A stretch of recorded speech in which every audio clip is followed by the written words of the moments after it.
pense que l'art est une couche de connaissance. C'est la sensibilité, l'hypersensibilité par le regard ou par la musique ou par les textes, par la danse, le mouvement, est porteur de ce message émotionnel qui peut permettre aux gens de prendre conscience de la situation. Comment est-ce que l'art peut nous aider à ressentir une forme d'urgence face à la catastrophe climatique ? Cette question, c'est celle à laquelle s'est confronté le peintre, photographe et performeur suisse Bernard Garot. Invité en résidence au sein du Muséum d'histoire naturelle de Genève depuis septembre 2022, dans le cadre de l'exposition Tout contre la Terre, Bernard Garot a choisi de traduire par des peintures grand format, des installations éphémères ou bien des créations vidéo, un thème vertigineux, la vulnérabilité des glaciers.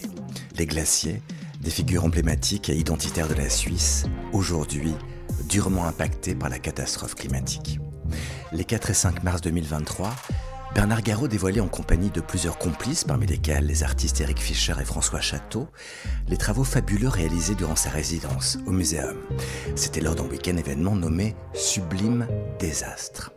Entre installations, performances, projections, on y découvrait les lignes de l'exposition « Rendez-nous la beauté » proposée par Garot au Muséum d'histoire naturelle. Et puis aussi on y méditait entre science et art à l'immense vulnérabilité de notre environnement et à notre capacité à dépasser la catastrophe climatique. Rencontre avec Bernard Garot, où il est question de l'art comme porte d'entrée climatique et du nécessaire dialogue entre science et pratique artistique. Évidemment, on parlera de glaciers, et cela en compagnie notamment de Nicolas Greber, géologue chargé de recherche au Muséum d'histoire naturelle de Genève. Tout contre la Terre, grands entretiens, un podcast produit par le Muséum d'histoire naturelle de Genève, réalisation David Brun-Lambert et Chloé Lawson pour Chahut Média. Bernard Garot, ravi. Merci. Sincèrement, en vrai. Oui, en vrai, le géant de glace de 2,02 m. Le Garot. Le Garot. Cette question nécessaire pour commencer avec vous. Comment vous êtes retrouvé, invité en résidence au Muséum de Genève dans le cadre de l'exposition Tout contre la Terre ? Alors, je me suis retrouvé invité au muséum par Hervé Groscarré, le responsable des expositions. Et en fait, j'ai accepté très rapidement cette offre parce que j'ai saisi que c'était une chance pour moi d'avoir un dialogue avec des scientifiques, d'avoir un espace qui m'est dédié où je peux faire un peu une recherche. Je peux sortir de mon cadre habituel. J'ai un très bel atelier, je fais des très grandes toiles, mais tout à coup, peut-être aller au-delà de la peinture, peut-être faire des recherches filmiques, vidéos, photos, que j'ai toujours en tête, que j'ai toujours envie. Dans mon exposition au cœur du Muséum de Genève, on va découvrir de manière très immersive et émotionnelle la vie du glacier, ce qu'il y a dessous, ce qu'il y a dessus, la peau scarifiée. On va retrouver les embâchements qui enlaidissent le paysage, qui est une tentative de freiner le réchauffement climatique. On va y trouver des notions de temps, avec une stèle en papier que je prends dans le monde entier et qui se disloque au fur et à mesure de l'évolution de mes photos et qui exprime justement cette vulnérabilité de l'homme dans la nature. C'est aussi l'impact de l'homme, c'est la métaphore de l'impact de l'homme dans la nature. On la voit, elle est toujours présente. On va voir des vidéos extraordinaires où je vais ramener une pierre au centre d'un glacier, au bout de notre planète, vraiment dans un endroit que je suis le seul à avoir été non initié, à avoir été amené à... Cette pierre qui a été charriée il y a 25 000 ans sur 200 km par le glacier qui recouvrait tout le Léman. Je la ramène à son lieu d'origine. C'est symbolique, mais c'est un moment, je pense, exceptionnel. L'idéal pour vous présenter, c'est présenter un artiste transdisciplinaire ? Moi, je pense que, ou interdisciplinaire, transdisciplinaire, c'est un peu un mot à la mode, mais je suis tout à fait d'accord. Je n'aime pas être catalogué ou mis dans des cadres, parce que l'art, aujourd'hui, il doit s'adapter à l'espace et au contexte. Je suis d'abord peintre, je suis sorti de l'école avec le premier prix de peinture, ça n'a pas grande importance, mais ça vous identifiait, ça vous donnait un peu un chemin de carrière.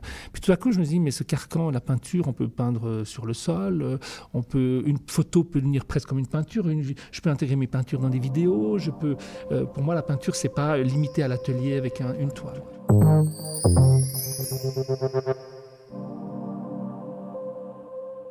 Quand j'ai été diplômé de l'École, c'était un diplôme arts et sciences. J'ai reçu le prix de peinture et de photographie. Et qu'est-ce qui s'est passé pendant ces 10 ans post-École ? J'ai chassé mes influences. J'ai été me confronter en Espagne aux peintres espagnols. J'ai été à Berlin, j'ai été à Paris, faire des ateliers, pas dans des écoles, hein, j'ai fait des résidences. J'ai été me confronter pour moi où la peinture était la plus forte. Et puis j'ai visité des expositions, j'ai rencontré d'autres artistes. Et tout à coup, c'est ces villes en mouvement qui m'ont intéressé. En fait, la vulnérabilité. Un Barcelone qui était en mutation, un Berlin qui était complètement creusé, qui était en chantier. Je me dis, mais ce Berlin m'intéresse. Le Berlin d'aujourd'hui m'intéresse moins. C'était le Berlin en devenir. Et tout à coup, j'ai décidé de travailler sur des thématiques de transformation, d'architecture, de chaos, de destruction, de vulnérabilité. Pourquoi ça ? Parce que j'ai toujours été plus grand que la moyenne et j'ai découvert qu'on m'a toujours demandé d'être fort. Et en fait, on m'interdisait de pleurer, on m'interdisait je devais porter la valise de ma sœur parce que j'étais plus grand que les autres. On m'a interdit d'être enfant finalement. Et en fait, aujourd'hui, c'est une petite lézarde dans mon corps, dans mon cœur, qui me dit « mais moi j'aimerais ». Toucher cette vulnérabilité. Et en fait, aujourd'hui, c'est le problème des grands dirigeants qui veulent être dictateurs, qui veulent diriger le monde. C'est ce qui bousille notre terre. Et en fait, la vulnérabilité, si chacun acceptait qu'il n'était rien, et on se mettait à table, les scientifiques, les politiques et les artistes, on pourrait résoudre tous les problèmes de la Terre. Mais il faudrait arrêter de faire les guerres économiques ou réelles. Et c'est très idéaliste ce que je dis. Mais je crois fondamentalement que l'artiste aujourd'hui a retrouvé son sens de force de communication. Il peut participer au changement de notre Terre, pas en amenant un écho, une communication, un regard. Et on ne peut pas être insensible au monde qui est autour. On est forcément influencé, on doit être à l'écoute de ce monde. En allemand, il y a le plus beau terme qu'on ne peut presque pas traduire, die Weltanschauung, la perception du monde, l'interprétation du monde. Moi, je vois au travers des choses, je vois les couleurs, je vois les vibrations. L'abstraction n'existe pas d'ailleurs. Pour moi, c'est toute peinture ou toute photographie, c'est des vibrations, c'est des tensions, c'est des rythmes, c'est une structure. Et si on voit comme ça, on perçoit bien au-delà des choses. Et pour moi, c'est cette communication du dégel, de la vulnérabilité. Je pense qu'effectivement, le glacier que j'ai trouvé après 30 ans de carrière est probablement le sujet central. C'est probablement le summum de mon art. J'arrive à non seulement être suisse, d'identifier quelque chose qui est propre à ma nature, à ma culture, puisqu'on est d'ici, et en même temps qui me touche profondément et qui résume peut-être toutes ces années où, effectivement, j'ai fait des très belles recherches sur Barcelone, sur Bâle, sur Berlin, etc. Mais probablement, c'est ce glacier est la quintessence de tous les sujets. On retrouve la vulnérabilité, la force, la disparition, la mémoire. Effectivement, on est vraiment dans quelque chose qui catalyse tout. Et c'est quelque chose que je poursuis. C'est pas un sujet que dire, voilà, on a fini, on va faire un autre sujet. Je pense que c'est quelque chose qui va me porter plus loin. Et je sens déjà que ces expériences que j'ai menées vraiment très très loin ici ont encore beaucoup beaucoup de marge de progression et de potentiel.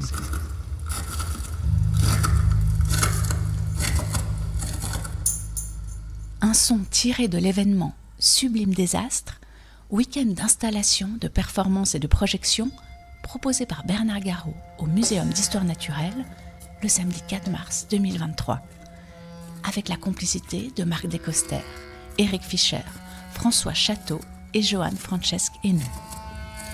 Je veux la naissance de l'aube et le soir aérien pour qu'il éclate près des astres glorifiés.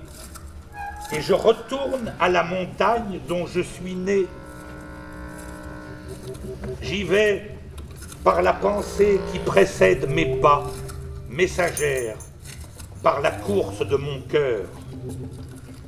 Je regarde, ô montagne, ta cime qui est droite, avec des facettes comme un miroir, et tu es sur la vallée tellement soudaine et haute que tu flottes, détaché, sous ta couronne de roses, comme une divinité.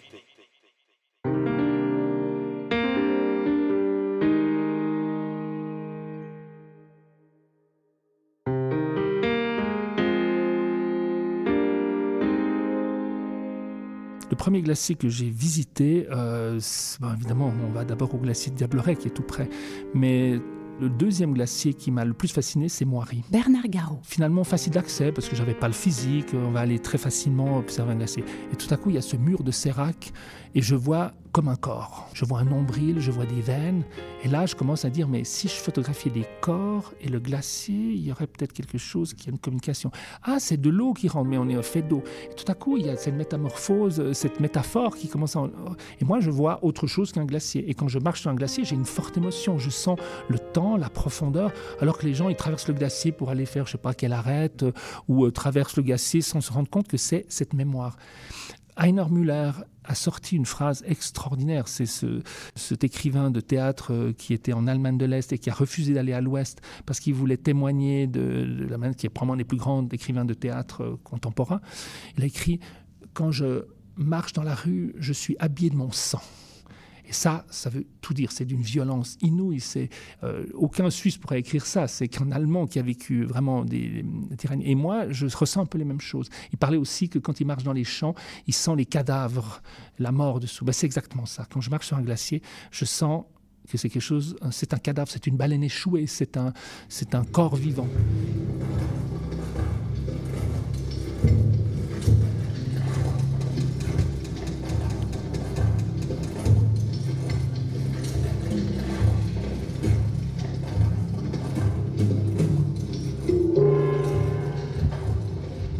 Quand on voit ces bâches, ces cadavres, on dirait un cimetière, hein. On n'arrive pas à porter les conséquences du réchauffement climatique. On sait que si toute la calotte glaciaire du monde entier fond, la mer monte de 65 mètres. Mais c'est vrai que le danger de cette fonte des glaces, c'est effectivement, elle est mondiale, elle n'est pas seulement suisse. Et la Suisse, probablement, c'est le début du problème. En fait, quand on me propose d'aller sur un glacier, je fais un peu de sophrologie, c'est-à-dire que je prépare ce voyage. Je le prépare mentalement. Je l'ai appris par le sport que voilà, quand on se projette une belle image, en général, on va pouvoir la recevoir. Parce que c'est tellement un choc que parfois on peut ne pas se rendre compte sur le moment. Et moi, j'aimerais être conscient sur le moment. C'est vrai que je suis, malgré tout, si vous voyez le film Millions sur la glace, quand je sors, je suis un peu groggy. C'est que j'ai rêvé pendant 3 semaines de ce trou et je me dis, mais j'ai pas tout pu percevoir parce que j'étais quand même très stressé par cette descente de 50 mètres. Et moi, j'ai le vertige, mais je me suis préparé à ne rien dire, à profiter du moment en disant, j'abandonne ma confiance au guide. Quand je suis dedans, on pourrait ne jamais arrêter. Ce serait le corps qui dirait stop. Pour vous dire sérieusement, quand on était sur le glacier dans le fond du trou, on est remonté. D'abord, le beau temps était là et quand on est remonté, il y a le nuage qui arrive et en 20 minutes, ça venait moins 25 degrés. Les guides ont dit attention, il faut vous réchauffer. Ils ont sorti des vestes, tout le monde s'est mis et on commençait à avoir très froid. Le brouillard était tel qu'il a dit on doit tout abandonner, on doit traverser le glacier à pied parce qu'il ne faut pas attendre. Et c'était un glacier miné. Et là, il y a une des personnes qui a commencé à pleurer, qui n'avait pas l'habitude, mais ouais, ben voilà, il savait que d'un coup, on était en danger de mort. Il n'y aurait pas eu ces guides, on mourrait, parce qu'on ne peut pas traverser ce glacier, etc. Et puis, un autre avait de la peine à respirer. Et on avait vu qu'en fait, on a oublié de boire, de manger. On est tellement pris. Et tout à coup, il fallait faire un effort très intense. Comme quoi... il fallait ces professionnels de la montagne pour nous dire, voilà, maintenant vous mangez, ne vous en faites pas, ça va bien aller, on vous guide. Et en fait, sans la confiance des gens, c'était des endroits qui seraient tombés dans des pièges mortels. La nouveauté dans l'art, par rapport à toutes autres périodes, c'est que nous sommes dans une période de danger. Et l'artiste, aujourd'hui, il communique en lien à ce danger. C'est quelque chose de totalement nouveau dans l'histoire de l'art.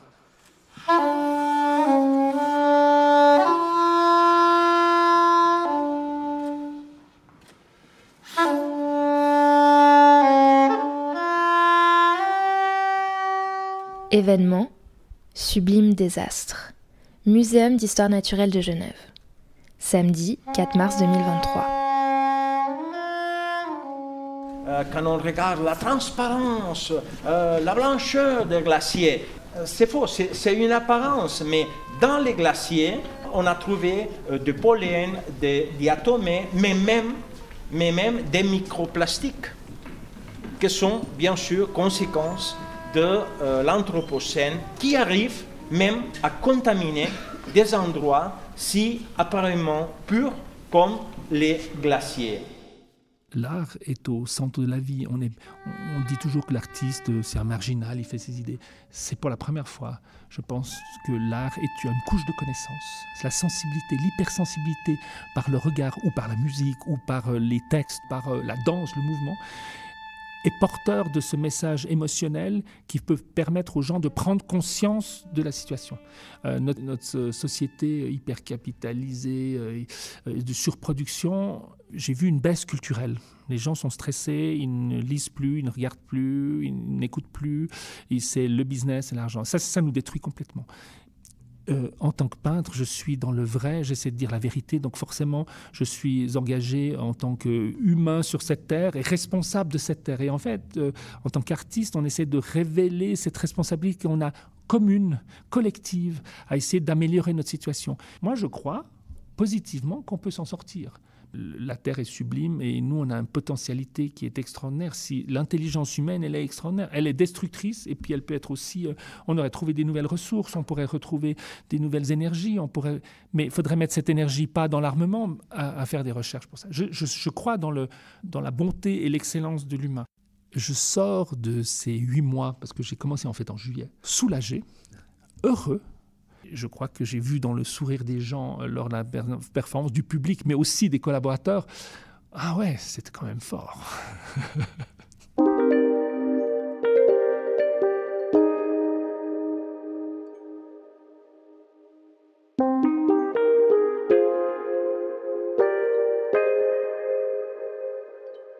Bonjour, moi je suis Nicolas Greber, je suis un géologue ici au Musée d'Histoire Naturelle de Genève. Alors, qu'est-ce qu'un géologue du Muséum d'Histoire Naturelle et un artiste transdisciplinaire, c'est ce qu'on a dit tout à l'heure, Bernard Garot, ont à se raconter? Moi, je suis un féru de choses que je ne connais pas. Et comme je travaille la matière, la terre dans ma peinture, évidemment, la géologie, ça me passionne sans la connaître, puisque je n'ai pas étudié la géologie. Et je suis entouré d'amis qui sont spécialistes de ça. Et j'ai rencontré Nicolas Greber au muséum et tout de suite, on a matché ensemble et il m'a promis de faire des pigments avec mes roches. Il m'a expliqué certaines roches. Il a trouvé des météorites sur les glaciers. Je dis, ah, mais c'est génial, je parle des glaciers. On a travaillé, il a identifié les roches que j'ai trouvées dans le lac, que j'ai ramenées au glacier. Et le clou, c'est quand même la carotte glaciaire que je souhaitais faire et qui était tellement difficile à faire personnellement. Il me parle d'un institut Scherrer à Berne, qu'il connaît puisqu'il enseigne, il fait la recherche à Berne, à l'université. Je te laisse expliquer pour la carotte. Oui, donc en fait, c'est une professeure qui travaille à l'université Berne et au Paul Scherrer Institut au Zurich. Elle a une position dans les deux instituts. Et il fait beaucoup de recherches sur des glaciers. Il professionnellement prend des carottes dans et sur les glaciers. De temps en temps, il ne besoin pas tout l'échantillon. Et j'ai demandé si c'est possible d'avoir seulement les premiers 40-50 cm d'une carotte. Elle a dit oui. Donc on le récupérait et on fait un peu de recherche avec cette carotte. Oui. J'aurais pas pu avoir cette carotte sans Nicolas Greber, qui travaille à l'université de Berne et qui connaissait cette professeure.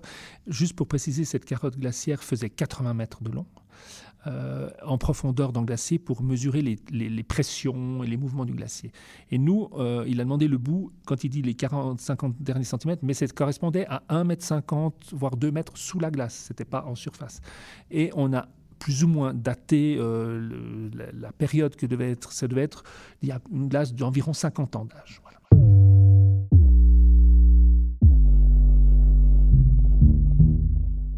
Donc voilà, cette collaboration, Garot, elle vous a apporté un aspect complet à votre exposition, une expertise scientifique. Vous, géologue Nicolas, qu'est-ce qu'un artiste peut apporter à votre champ d'études? Ça apporte un peu une différent, regard ou expérience, où il aussi apporte des autres questions que je ne me demande normalement pas. Le géologue Nicolas Greber. J'ai appris ces choses dans mes études. Ça me fait réfléchir beaucoup pendant cette temps avec Bernard. Par exemple, quand il m'a demandé c'est quoi l'âge du glace dans les glaciers, j'ai aussi réfléchi et normalement c'est pas si simple parce que les glaciers ils sont toujours dans un mouvement, donc ils ne restent pas en place. C'est une question difficile de dire une glacier a un âge de ça et ça. Ça, c'est parce que ça, c'était un des aspects les plus fascinants de la performance du samedi 4 mars. C'était cette notion de mouvement permanent des glaciers. Évidemment, on ne soupçonne pas. Mais ça a été dit, ça a été démontré, ça a été montré en vidéo aussi, puis ça a été par vous, retranscrit à votre façon. On peut parler de ça, du mouvement, presque de la danse des glaciers. Ce qui poserait la question de savoir s'ils parlent ou ils chantent aussi. Je pense que les glaciers, ils chantent. Quand on est sur un glacier, on entend les séracs craquer, on entend toujours du son, il y a toujours de l'eau, il y a des craquements, des gloussements, voilà. Et même quand on marche sur la différence neige ou glace, si elle est fraîche ou pas, on entend les crépitements différents. Il y a un son permanent, mais qui n'est pas forcément, si on n'est pas sensible au son, on pense qu'on est dans le silence, mais on entend toujours quelque chose.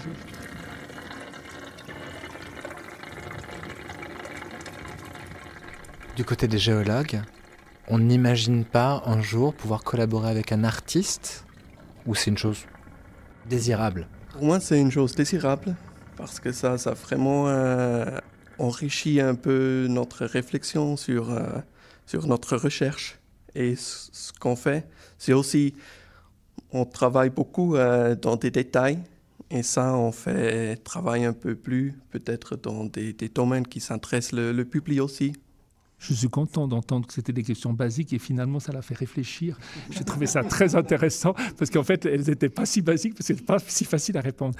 Par contre, ce qui m'a beaucoup plu, et c'est notre interaction sur cette carotte, on a eu la carotte grâce à Nicolas et on l'a analysée. Et là, on a découvert une surprise que eux suspectaient, mais pas à ce point-là. Est-ce que tu peux expliquer c'est, je pense, les microplastiques, voilà, l'analyse de la glace, oui. Ça vous a surpris quand même? Oui, donc on a fondu une partie de cette glace qu'on a reçue de cette professeure de l'Université de Berne.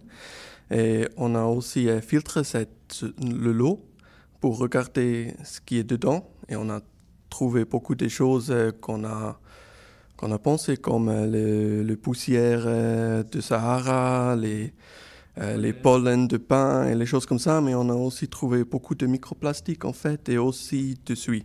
Et de suie. Donc le suie, c'était plus ou moins connu, c'était pas vraiment quelque chose de nouvel pour moi, mais le microplastique était une surprise. Exactement. Et bon, comme on a dit, ça datait d'une cinquantaine d'années. Quand même, on a été sous microscope électronique. Hein. Donc, même le microscope normal qu'on a regardé ensemble, on voit les microplastiques. Mais dans le microscope électronique, on a vu qu'il y en avait une quantité énorme.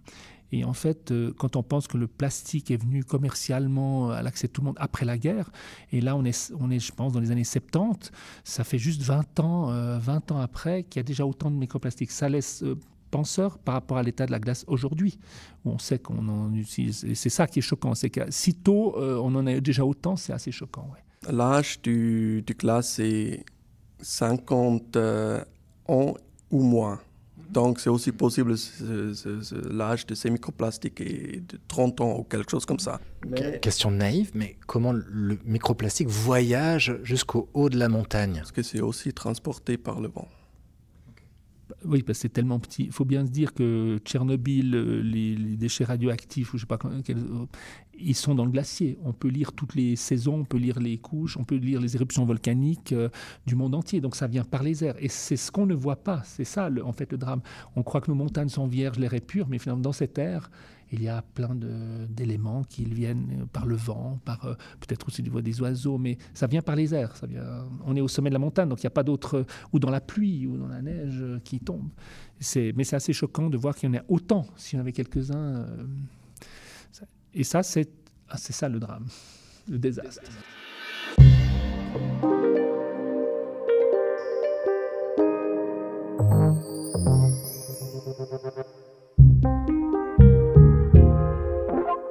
Je serais intéressé de suivre ces études. parce que je lui ai demandé, mais évidemment ça demanderait un budget et une recherche purement scientifique, si on pouvait avoir l'autre bout de la carotte glaciaire qui est 80 mètres sur la glace et comparer. Et là, ça deviendrait intéressant parce qu'on serait dans vraiment peut-être 2000 ans dans le passé. Et ça serait intéressant de comparer ce qu'il y a dedans.